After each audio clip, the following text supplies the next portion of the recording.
Nadiskubre niyang ang sarili niyang anak ang nagnanakaw ng kanyang pera. Dahil sa matinding pagkadismaya, gumawa ang ina ng isang mahirap na desisyon na nagbago ng lahat.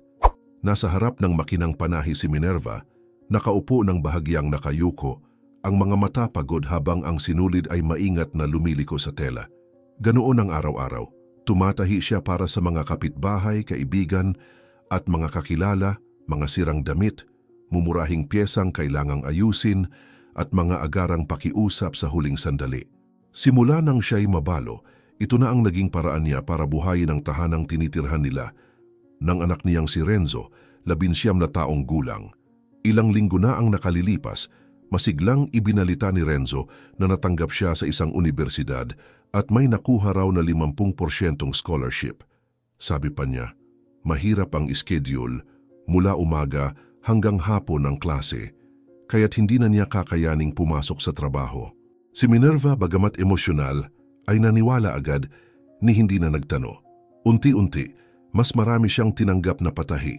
May mga nagtaka kung bakit halos hindi na siya natutulog, pero mayabang niyang sinasabi na ginagawa niya iyon para sa kinabukasan ng anak. Aniya kung kailangan niyang magdoble kayod, walang problema para to sa kinabukasan niya, sambit niya, kahit may malalim na eye bags at mga daliring sugatan sa kakatusok ng karayom.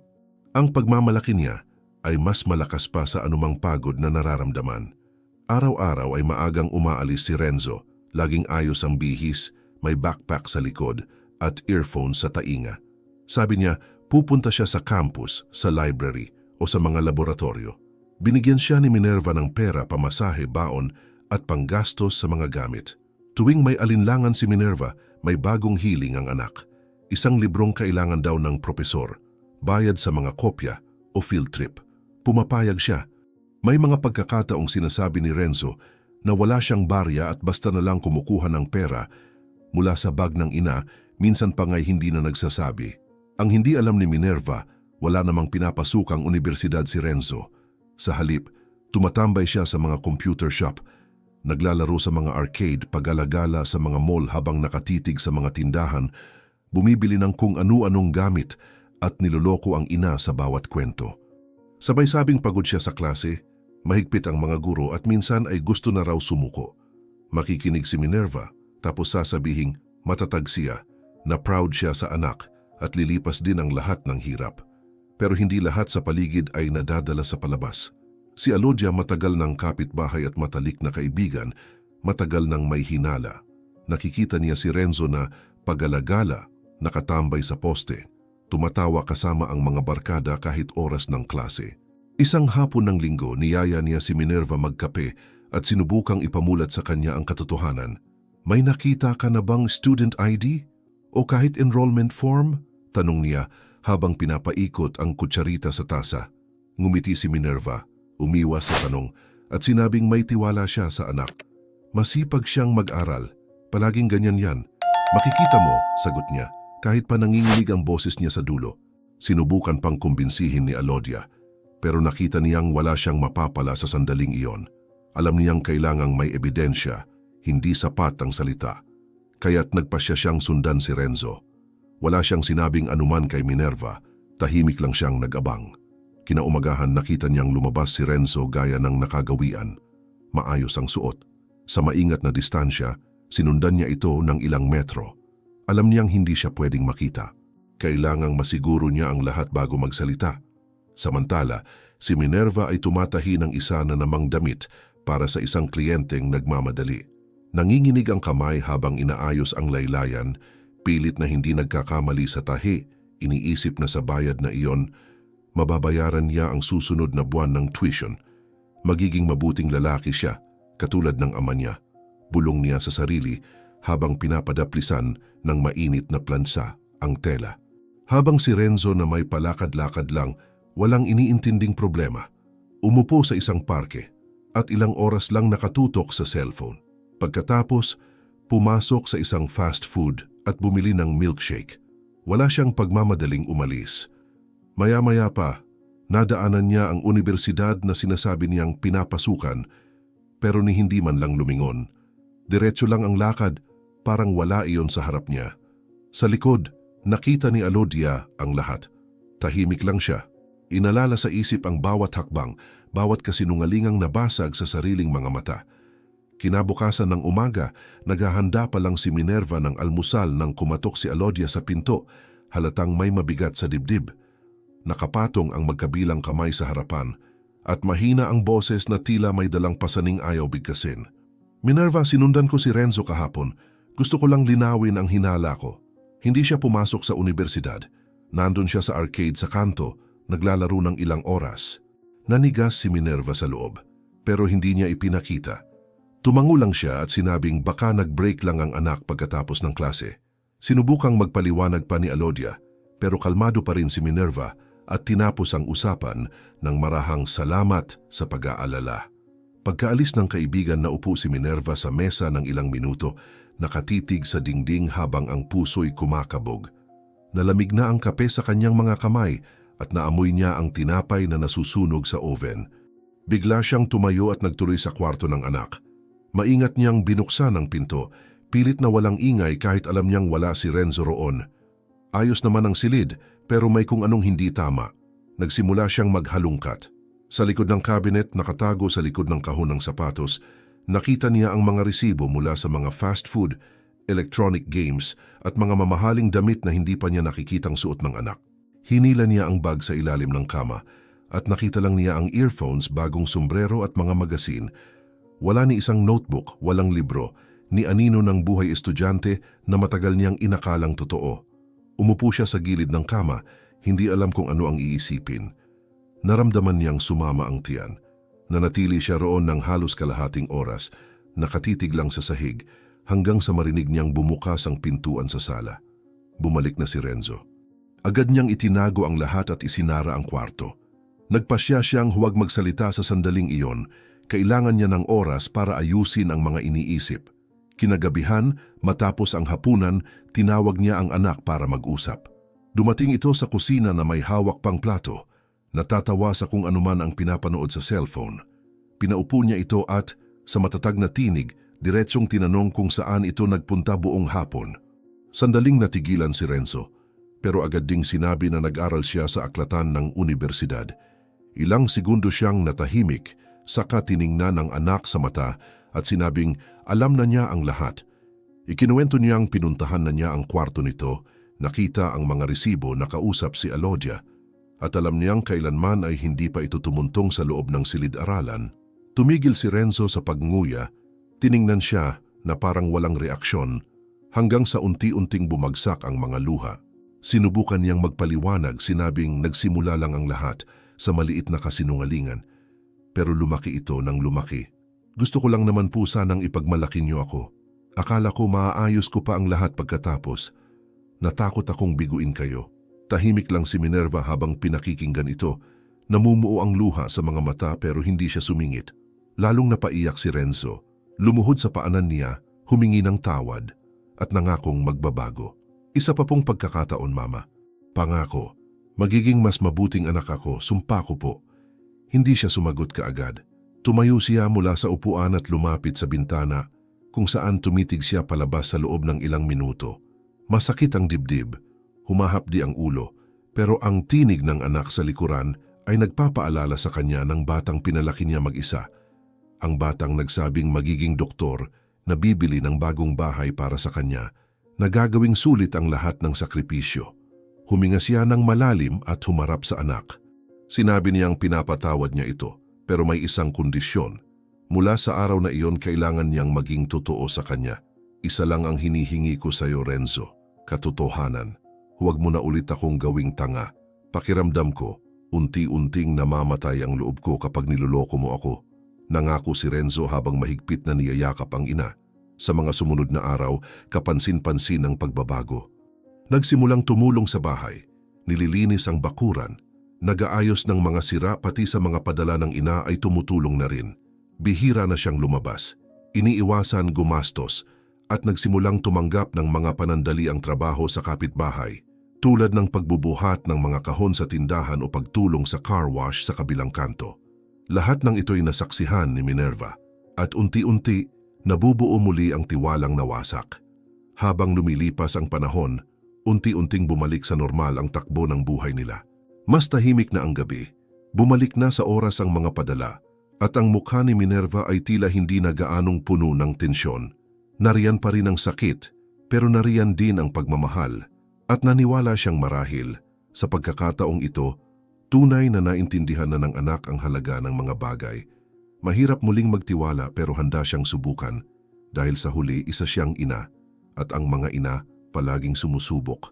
Lumipas pa ang panahon, at ang akalang tunay na pagbabago sa ugali ni Renzo ay unti-unting nawala. Ilang linggo matapos ang paghingi nito ng tawad, hindi na ito gaanong tumutulong sa bahay, bihira na rin makipag-usap sa ina, at madalas na ulit lumalabas. Pilit na huwag pag-isipan ng masama ni Minerva, pero nararamdaman niyang may nagbabago sa paligid. Parang may itinatago, pero pinipilit niyang isipin na baka pagod lang siya. Ngayon, tila malamig na si Renzo. Hindi na siya humihingi ng pera gamit ang mga malulungkot na dahilan tulad ng dati. Basta't kinukuha na lang walang paalam dahil tiwala siyang hindi mapapansin ng ina. Isang araw, natuklasan niya sa lumang kahon ng dokumento na nakapangalan lamang kay Minerva, ang bahay na tinitirhan nila. At dahil naimpluwensyahan ng isang kakilala, nagsimula siyang magplano kung paano maililipat sa pangalan niya ang titulo ng bahay. Mukhang mapanganib ang ideya, pero naniwala siyang basta't maingat siya, walang makakahalata hanggang sa huli. Ang unang hakbang ay ang pamimeke ng isang special power of attorney. Ilang araw niyang pinagpraktisan ang pirma ng ina sa kanaghanap ng paraan upang mairehistro ang dokumento ng hindi mapagdudahan. Pumunta siya sa iba't ibang notaryo sa lungsod, may baong mga dahilan, sinasabing matanda na at may sakit ang ina, at kailangan daw madaliin ang proseso para maalagaan ito. Sa bawat tagumpay lalo siyang lumakas ang loob. Kasabay nito, unti-unti na rin niyang sinimulang bawasan ang pera ng ina. Hindi halata. Isang maluwag na perang papel mula sa bag, isang bayad na hindi pa alam ng ina na natanggap. Paunti-unti, tahimik. Parang unti-unting ninanakawan ng hangin ang isang kwarto na hindi napapansin ni Numan. Sa kabilang banda, nagsimula ring mapansin ni Minerva na parang mas mabilis maubos ang pera. Hindi sapat ang kita sa katapusan ng buwan at pakiramdam niya'y mas marami siyang tinatahi kaysa dati pero mas kaunti ang kita. May ilang piraso ng damit na nawala bago maipadala at may mga kliyenteng bumalik para sabihin na mali raw ang siningil niya. Bagay na alam niyang hindi totoo. Kaya nagsimula siyang gumawa ng mga lihim na tala. Sinusubukang alamin kung saan siya nagkakamali pero walang tumutugma. Isang hapon na sobrang maalinsangan muling dumating si Alodia, halatang may dinadalang mabigat. Umupo sila sa veranda at diretsong sinabi nito na nakita niyang pumasok si Renzo sa isang ahensya ng real estate. Maayos ang bihis niya, may kausap siyang lalaki na naka-Amerikana. Hindi yon mukhang simpleng lakad lang. Nanatiling tahimik si Minerva. Nagpasalamat lang siya at agad binago ang usapan. Ramdam ni Alodia ang tensyon pero hindi na ito nagpilit pa. Noong gabing iyon, matagal na nakaupo si Minerva. Nakatitig lang sa isang bahagi ng pader na parang wala namang tinitingnan. Mabigat ang ulo, masikip ang dibdib, at ang dating mahinang bulong ng pagdududa ay ngayoy sumisigaw na sa loob ng kanyang isipan. Kinaumagahan, tahimik siyang nagpasya. Sinabi niyang may kailangan lang ayusin sa sentro at umalis ng maaga.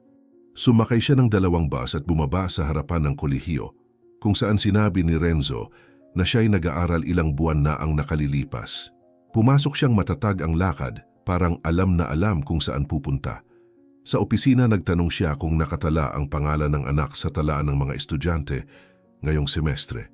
Ilang minutong nag-type ang sekretarya, nagsaliksik sa mga file at umiling. Wala pong ganoong pangalan dito, ma'am. Hindi ngayong semestre, hindi rin sa mga nakaraan. Tahimik na nagpasalamat si Minerva at lumabas ng walang ibang sinabi. Pagbalik niya sa bahay, hindi siya huminto kahit saan. Pumasok siya, inilak ang pinto at dumiretso sa kwarto. Doon na siya nanatili. Ang ingay sa labas ay tila nawala, nilamon ng katahimikan ng mga pader. Bumigat ang paghinga na natiling walang tutok ang tingin. Parang umiikot ang sahig sa ilalim ng kanyang mga paa. Lahat ng akala niyang naayos na ay muli na namang gumuho. Ngayon wala nang dahilan, wala nang luha. Wala nang pangakong hahawak sa kanya. Ang natira na lang ay ang malamig at planadong kasinungalingan ng taong pinakamahal niya sa buong mundo. Naupo siya sa gilid ng kama, nakatitig sa lumang picture frame sa pader kung saan nakalagay pa rin ang litrato ni Renzo. Noong bata pa ito, nakaputing t-shirt at may pilyong ngiti. Naalala niya noong 6 na taong gulang pa lang ito at sabik na sinabing gusto niyang maging doktor. Gusto kong alagaan ka pag matanda ka na, Mama. Buo pa sa alaala ni Minerva ang boses ng anak habang sinasabi iyon inosente, totoo. Ang batang iyon parang nawala na, bumulusok ang mga luha. Tahimik sa simula, pagkatapos ay hindi na niya napigilan. Umiyak siyang mag-isa, yakap-yakap ang unan, sinusubukang unawain kung saan siya nagkulang, kung kailan nagsimulang lumayo ang pagmamahal na buong puso niyang ibinigay. At sa gabing iyon, hindi nakatulog si Minerva. Dahil sa loob niya parang may muling nabasag. At sa pagkakataong ito, tila wala ng paraan para maayos pa. Kinabukasan, nagising si Minerva bago pa sumikat ang araw. Hindi pagod o gawi ang dahilan ng kanyang maagang pagbangon, kundi ang panawagan ng agarang kilos bago pa mahuli ang lahat. Maingat siyang tumawid ng bahay, nagluto ng kape, nagbihis ng simple at umalis nang hindi nagsasabi kay Renzo na mahimbing pa ring natutulog. Sa kanto sinalubong siya ni Alodia, gaya ng palihim nilang usapan kahapon. Magkasama silang nagpunta sa opisina ng abogado na inirekomenda ng matagal ng kaibigan ng kapitbahay. Detalyado niyang ikinwento ang lahat. Ipinakita ang mga resibo, ang huwad na pirma, ang perang nawala, at ang pinalsipikadong dokumento ng kapangyarihan. Tahimik na nakinig ang abogado at tiniyak na, basta't kumpleto ang papeles, posible ang legal na hakbang para mapigilan ang kahit anong pagbebenta, paglipat o pag-angkin sa bahay. Sa tulong ni Alodia, pinirmahan ni Minerva ang mga kinakailangang dokumento at inaprubahan sa tanggapan ang pansamantalang pagharang sa ari-arian. Lumabas siyang dala ang pakiramdam na ginawa na niya ang kaya niya, pero walang kapalit na ginhawa. Alam niyang darating pa rin ang dagok, na hindi susuko agad ang anak. Pero ngayon handa na siya. Pagdating sa bahay, nagluto siya ng tanghalian na parang walang nangyari, nagkunwaring maayos. Kinausap si Renzo tungkol sa mga walang kwentang bagay. At kahit ngumiti pa siya, si Renzo, kalmado at kampante, ay halos hindi maitago ang kumpiyansang tagumpay na siya. Habang kumakain, ikinwento niyang may nakilala raw siyang taong makakatulong sa kanila na umasenso. Sinabi niyang mababa na raw ang halaga ng bahay, may mas magagandang alok, at kailangan lang nilang pumirma sa ilang dokumento para simulan ang magandang pagkakataon.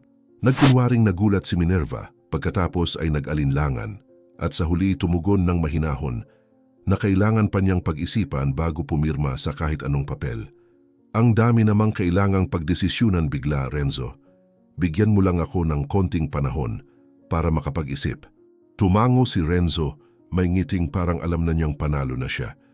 Sa mga sumunod na araw, patuloy ang palabas ni Minerva.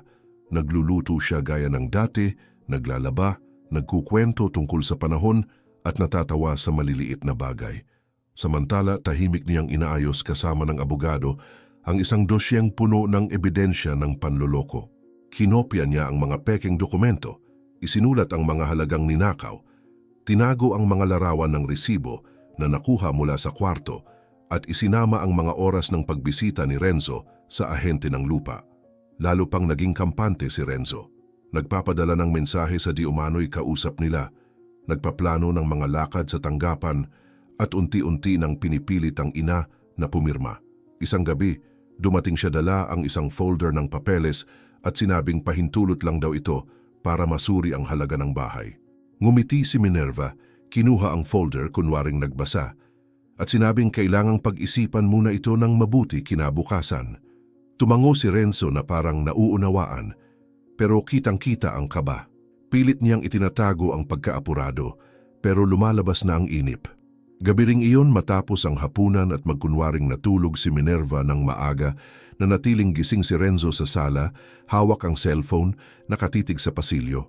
Hinintay niyang lumalim ang katahimikan. Nang sigurado na siyang tulog na ang ina, dahan-dahang hinubad ang tsinelas at maingat na lumakad papunta sa kwarto nito. dahan-dahang binuksan ang pinto. Si Minerva, nakahiga, nakapikit, ngunit hindi tulog. Sa salamin ng aparador, kitang-kita niya ang refleksyon ng anak. Naghalungkat sa mga drawer, nagsaliksik ng papeles, binuklat ang mga bag. Hinahanap ni Renzo ang mga dokumentong magpapatunay ng pag-aari. Marahil ay anumang pwedeng magamit para maisakatuparan pa rin ang plano. Nang wala siyang makita, lumabas siyang kasing ingat ng pagpasok niya. Hindi gumalaw si Minerva. Nanatili siyang nakaupo, walang kilos, ramdam ang sakit sa dibdib habang pilit inaayos ang paghinga. Nang tuluyang sumara ang pinto, dahan-dahan siyang naupo sa gilid ng kama. Nanginginig ang mga kamay. Tumingin siya sa paligid, parang gustong tiyakin na may natitira pa siyang kontrol sa sitwasyon. Pagkatapos ay bumulong sa sarili, walang galit, walang luha, kundi ang hapdi lang ng isang taong narating na ang sukdulan. Kailangan ko na yatang gumawa ng isang mahirap na desisyon, napakahirap. At saka siya muling humiga, hindi para matulog, kundi para hintayin ang sandaling alam niyang papalapit na. Alam niyang malapit na ang oras ng pagpili, at sa pagkakataong ito, magiging wakas na. Kinabukasan ng umaga, maaga pa lang ay gising na si Minerva. Ginawa niya ang lahat na tila isang karaniwang araw. Naghanda ng almusal, nagwalis sa bakuran, nagdilig ng mga halaman at humanda na para simulan ang bagong tahi. Ngunit sa loob niya, alam niyang wala roong normal. Isa iyong palabas, isang entabladong pilit niyang hinahawakan hanggang sa huling eksena. Simula nang simulan ni Renzo ang usapang ibenta ang bahay, ramdam na ni Minerva na nalalapit na ang buong katotohanan. Hindi na ito simpleng kasinungalingan o pagkakamali ng kabataan. Ang anak na pinalaki niya ng buong pagmamahal ay desididong sirain siya kung ito ang paraan para may mapala, at kailangan niya itong pigilan. Bandang hapon, dumating si Renzo na mas bihis kaysa dati. May suot siyang barong panlalaki na halatang hindi sa kanya, malamang hiniram lang, at may dalang folder sa ilalim ng braso. Bati siya sa ina na may pilit ng ngiti at masiglang sinabi na may nakausap na siyang matinong ahente, isang batikang lalaki na handang tumulong sa pagbenta ng bahay at pagbili ng mas maganda. Tumangulang si Minerva at sinabing hihintayin niya ito. May nakahanda na siyang tawag sa presinto ayon sa payo ng abogado, at sa isang pindot lang ay maaari niyang ipatawag ang pulisya nang hindi nagdududa ang anak. Paglabas ni Renzo para salubungin ang sinasabing ahente, sinamantala ni Minerva ang sandaling mag-isa siya upang gawin ang tawag. Hindi nanginginig, hindi nag-alinlangan. Buo ang loob niya tulad ng hindi pa kailanman. Ilang minuto lang ay dumating na ang lalaki. Maamo ang kilos, magaan magsalita at may dalang folder na puno ng dokumento. Mahigpit ang pagkakamay kay Minerva at sinabing nariyan siya para padaliin ang lahat. Na may naihandang pagsusuri na raw siya sa bahay at may magandang alok na dala. Nakatayo si Renzo sa tabi, nakangiti at parang sabik sa bagong hinaharap na sinasabi nilang tatahakin. Ipinakita ng lalaki ang mga papel, ipinaliwanag ang halaga, sinabi na kailangan lang ang pirma ni Minerva para mapabilis ang proseso at siniguro na mabilis lang ang lahat. Tahimik lang si Minerva. Tinitingnan niya ang lalaki saka ang sarili niyang anak habang palalim ng palalim ang bigat sa kanyang dibdib. Hindi ito galit, isa itong masidhing pagkadismaya. Nang matapos magsalita ang ahente at itinulak ang folder palapit, tinuturo kung saan siya dapat pumirma. Inilapat ni Minerva ang mga kamay sa mesa, huminga ng malalim at tumingin ng diretso sa mga mata ni Renzo. Alam ko na ang lahat, sabi niya ng matatag. Napakunot ang noo ni Renzo, hindi agad makasunod. Nagpatuloy siya. Alam kong pineke mo ang pirma ko. Alam kong niluloko mo ako. Alam kong kinukupit mo ang pera ko nitong mga huling linggo. Alam kong gusto mong kunin ang tanging natitira sa akin. At alam ko rin na ang lalaking ito ay hindi isang matinong ahente. Kasabwat mo siya. Biglang tumahimik ang buong sala. Sinubukang magsalita ni Renzo, sinabing nagkakamali siya na may kung sinong nagtanim ng ideya sa utak niya. Ang lalaki naman ay itinaas ang mga kamay at sinabing ayaw niyang makialam sa usapang pamilya. Ngunit bago pa sila makapagsalita muli, tumunog ang doorbell. Tumayo si Minerva nang walang imik at binuksan ang gate. 2 pulis ang nasa labas. Pinapasok niya ang mga ito ng mahinahon. Nang makita ng dalawang lalaki ang nangyayari, biglang tumayo ang nagpapanggap na ahente, nagsabing isa itong malaking kalituhan at dali-daling tumakbo palabas. Sinubukan siyang habulin ng mga pulis, ngunit agad siyang naglaho sa kalye. Nanatiling nakatayo si Renzo, hindi makapaniwala. Lumapit ang mga pulis at hiniling na sumama siya para magbigay ng paliwanag. Hindi pa iyon pag-aresto, kundi paghingi ng kasagutan tungkol sa mga dokumentong natagpuan, ang pahayag ng ina, at ang mga kahina-hinalang galaw niya. Nagdepensa si Renzo, sinabing gawa-gawa lang ang lahat, nalilito lang daw ang ina at tinutulungan lang niya ito. Ngunit ang ekspresyon ni Minerva ay walang puwang sa pagdududa. Sa unang pagkakataon hindi siya mukhang sugatan, kundi matatag, isang inang tuluyang natauhan na kailangang protektahan ang natitirang kanya. Pagkaalis ng mga pulis na kasama si Renzo, inilock ni Minerva ang bahay.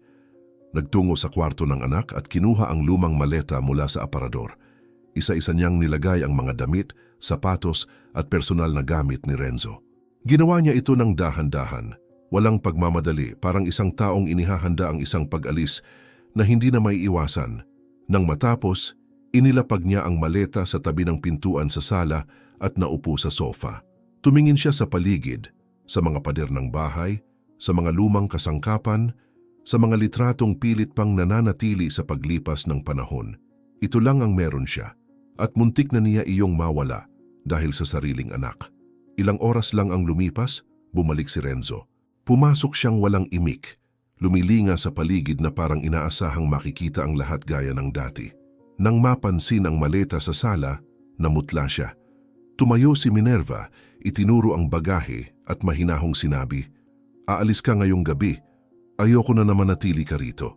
Sinubukan niyang lumapit, nagtanong kung totoo ba yon, kung talaga bang palalayasin siya ng ina. Hindi agad sumagot si Minerva. Sa halip, kinuha niya ang isang sobre sa ibabaw ng mesa at iniabot sa anak. Sa loob nito may mga kopya ng dokumentong may kinalaman sa panlilinlang, ang pekeng kapangyarihan ng abogado, ang mga papeles sa notaryo, lahat ng ebidensyang naipon niya. "Alam ko na ang ginawa mo, at kahit gaano pa man ito kasakit, hindi ko hahayaang manatili ka rito. Lumagpas ka na sa lahat ng hangganan." Umiyak si Renzo. Lumuhod, sinabing wala na siyang ibang mapupuntahan, na wala siyang kahit sino, na siya lang ang meron sa buhay niya. Nakiusap siya, sinubukang hawakan ang kamay ng ina, pero umurong ito. "Pinatawad na kita noon, Renzo, at pinili mong saktan ako ulit. Hindi ko naman ninanais ang masama para sa'yo, pero hindi ko na rin kayang tumira kasama ang isang taong nagtataksil sa akin ng ganito." Sinubukan pa rin niyang makiusap, nangakong magbabago, na magtatrabaho siya at hinding-hindi na raw uulit. Pero hindi na nagbago ang pasya ni Minerva. Ngayon, isang mabilis na paalala. Para maipagpatuloy naming dalhin sa inyo ang mga ganitong kwento ng inspirasyon ng libre, hinihiling namin na i-like nyo ang video at mag-subscribe sa aming channel. I-type ang salitang pagmamahal ng ina sa comments. Maraming salamat at itutuloy natin ang kwento. Namumugto ang mga mata at hirap sa paghinga. Dahan-dahang binuhat ni Renzo ang maleta, binuksan ang pinto at huminto muna sa bungad ng ilang segundo. Lumingon siya pabalik, tila umaasa ng isang senyas, isang salita o isang kumpirmasyon mula sa ina. Pero ang sumalubong sa kanya ay katahimikan, isang masakit na katahimikan pero kailangang-kailangan. At saka siya umalis, may dalang lumang backpack sa balikat, naglakad sa kalsada hanggang sa mawala sa paningin. Dahan-dahang isinara ni Minerva ang pinto, hindi siya umiyak, pero hindi rin siya ngumiti. Nananatili lang siya ron nakaupo, ramdam sa puso na. Sa unang pagkakataon pinili niya ang sarili. Isang linggo ang lumipas at dama ni Minerva na gumaan na ang bigat sa bahay. Ang mga gabing dati puno ng tensyon at pagdududang katahimikan, ngayoy tunay na tahimik.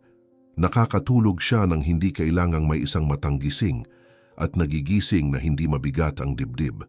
Halos araw-araw bumibisita si Alodia, tumutulong sa hardin, naghihiwalay ng tela, nananatili roon. Parang alam niyang kahit ang katahimikang presensya ay may dalang paghilom. Hindi gaanong nagsasalita si Minerva tungkol sa nararamdaman niya, pero unti-unti, muling bumabalik ang tunay na ngiti sa kanyang labi. Bumabalik na rin ang mga dating kliyente, kumakatok sa pinto, pinupuri ang tahi, Sinasabing namimiss nila ang gawang kamay niya. Sa mga sandaling iyon, muli niyang nakikilala ang sarili. Samantala, unang beses ni Renzo na maranasan ang katotohanang buhay sa labas ng mga pader ng bahay na dati palaging may nakahain, palaging kulang ang tulog, nagkukubli sa mga bangko ng parke o sa ilalim ng mga bubong sa gilid ng kalsada. Sinubukan niyang maghanap ng trabaho sa mga karinderya, panaderya at maliliit na tindahan pero walang nagtitiwala sa isang binatang walang maipakitang reference, walang karanasan, ni wala man lang tirahan. Tatawagan ka namin ang laging sinasabi, pero walang tumatawag. Gutom, ginaw at isang uri ng kalungkutang hindi niya maipaliwanag ang araw-araw niyang dala. Sa unang pagkakataon, napagtanto niya ang halaga ng maliliit na bagay na dati hindi man lang niya napansin. Nagtatahi noon si Minerva ng damit pambinyag para sa anak ng isang kapitbahay nang banggitin ni Alodia na masarap makita siyang bumabalik na sa dati. Tumangulang si Minerva, hindi inaalis ang mata sa makina. Saka mahina niyang sinabi, malakas ang kapatawaran ng isang ina, pero may hangganan din. Ang pagpapatawad ay hindi pareho sa pagtanggap na ulit-ulitin ang lahat. Hindi sumagot si Alodia, hinawakan lang ng marahan ang balikat ni Minerva at ngumiti. Hapon iyon bukas ang bintana, dahan-dahang pumapasok ang liwanag at sa likod ay maririnig ang tahimik na ingay ng kalsada. Tahimik na nananahi si Minerva. Matatag ang mga kamay, matalim ang tingin. Hindi iyon lungkot, iyon ay paninindigan dahil may mga leksyong masakit pero nakakapagpalaya. Maraming salamat sa pag-abot hanggang dito. Isulat sa comments kung ano sa tingin mo ang nararapat mangyari kay Daniel matapos ang lahat ng ginawa niya. Dapat ba siyang makabangon? Dapat ba siyang tanggapin muli ng ina? O dapat ba niyang pagsikapan at buuin ang sarili niyang landas? May inihanda kaming isa pang espesyal na kwento para sa iyo. Makikita mo na ngayon mismo sa screen, i-click mo lang para panoorin. Sa mundong puno ng pananahimik sa harap ng sakit, pinili mong makinig hanggang dulo. Kung tumama sa puso mo ang kwentong ito, mag-subscribe ka. Malaking tulong ito para maipagpatuloy naming ibahagi ang mga kwentong totoong nangyari at karapat-dapat ikwento. At kung maaari, i-share mo rin. Baka simple lang ito sa iyo, pero ang pagkalat ng kwentong may pag-asa ay isa ring paraan ng pagbibigay pag-asa.